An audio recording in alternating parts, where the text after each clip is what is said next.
इस वीडियो में हम समझेंगे क्लियरिंग और सेटलमेंट एक पेमेंट का कैसे होता है और क्या प्रोसेस होता है। एक डायग्राम के माध्यम से समझेंगे, जैसा हमने ऑथराइजेशन और ऑथेंटिकेशन में समझा था।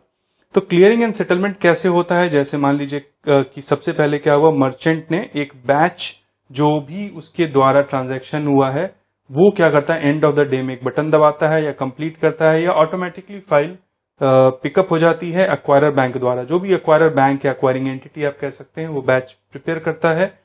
फिर वो डिटेल्स जो हैं वो एक्वायरिंग बैंक को भेजता है। एक्वायरिंग बैंक क्या करता है, वो पूरा का पूरा जो बैच है, जो भी ट्रांजैक्शन हुए हैं सारे मर्चेंट के थ्रू, एक तो एक मर्चेंट ने इसको भेजा, दूसरे मर्चेंट ने भेजा, ऐसे करके बहुत सारी फाइल, जितने भी मर्चेंट को ऑनबोर्ड कर रखा है एक्वायरर बैंक ने, वो एक फाइल जो है वो अपने स्कीम को भेजता है। मतलब क्रेडिट कार्ड नेटवर्क वो पहले फाइल बनाता है कि कितने मास्टर कार्ड के थे, कितने वीजा के थे, कितने रुपए के थे, वैसे फाइल बना के क्रेडिट कार्ड नेटवर्क को देता है।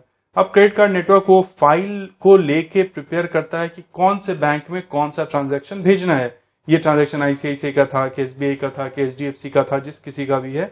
ऐसे ही सारे बैंक वाले अपना अपना एक शीट बना के नेटवर्क को भेजते हैं, क्रेडिट कार्ड नेटवर्क को। ये सारे फाइल बना के फिर उस बैंक को, जो भी उस बैंक का ट्रांजैक्शन था, उसको भेजता है।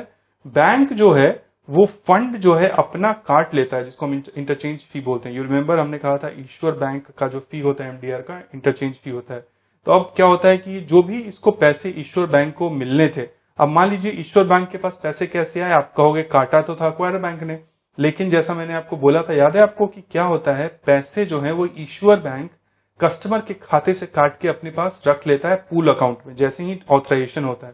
तो ऑथराइजेशन हुआ तो आप देखेंगे आपके 200 रुपए या 500 रुपए का सामान खरीदा, आपके खाते से कट गए, लेकिन वो मर्चेंट को मिलते तुरंत नहीं है, वो चले जाते हैं बैंक के एक मेन अकाउंट में और वो सेटलमेंट का वेट करता रहता है। अगर सेटलमेंट अनसक्सेसफुल होता है तो वो 200 रुपए आपके खाते में वापस आ जाते हैं, नहीं तो वो फिर उसके बाद एक्वायरर और फिर मर्चेंट के पास चला जाता है।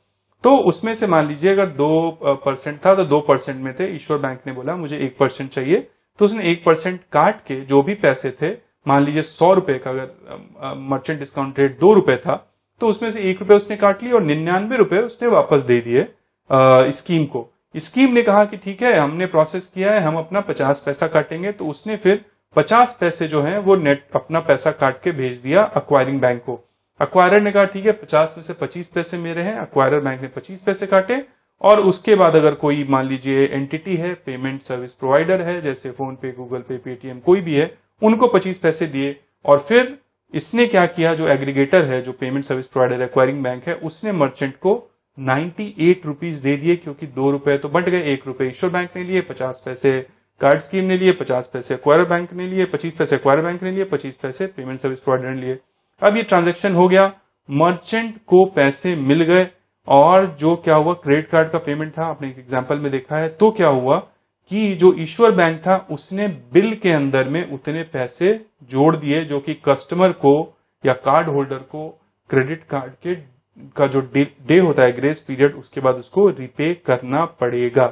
तो ये पूरा प्रोसेस होता है क्लियरिंग एंड सेटलमेंट का, कि कैसे काम करता है, कैसे बैकएंड पे सिस्टम जनरेट करता है फाइल, कैसे सेटलमेंट होता है, और कैसे ये लास्ट में क्रेडिट कार्ड होल्डर को बिल हो जाता है, मर्चेंट को अपना पैसा मिलता है, एक्वायरर को अपना पैसा, स्कीम को अपना पैसा मिलता है और ईश्वर अपना इंटरचेंज ले लेता है। तो ये पूरा प्रोसेस होता है क्लियरिंग एंड सेटलमेंट का।